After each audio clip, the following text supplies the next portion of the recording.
मसीह यीशु के अजीम जलाली कद्दूस बाबरकत और रहीम नाम में आप सबको मोजेस नेटवर्क की तरफ से पास्टर मैथ्यू का अस्सलाम पहुँचे।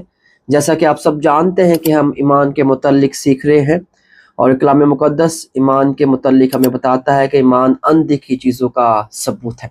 ईमान की इकसाम बाइबल मुक़द्दस में हमें सर्च करने से मिलती हैं। एक बेअमल ईमान है जो मुर्दा ईमान होता है, बेकार ईमान। दूसरा बाअमल ईमान जो जिंदा ईमान होता है, जो मसीह के शागिर्दों का था। और तीसरा शैतानी ईमान जो बेफायदा होता है।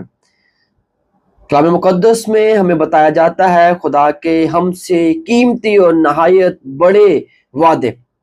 मरकस की इंजील 4 बाब और उसकी 40वीं आयत में लिखा है, क्यों डरते हो, अब तक ईमान नहीं रखते?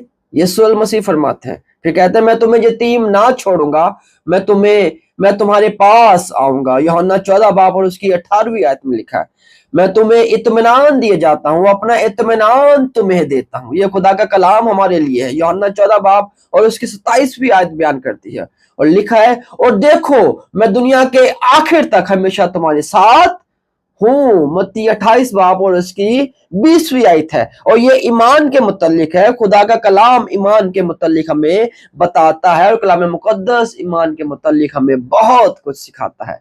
खुदा मुझे सुना सुनिए आप सबको ईमान के वसीला से बड़ी बरकत दे। जय मसीह की।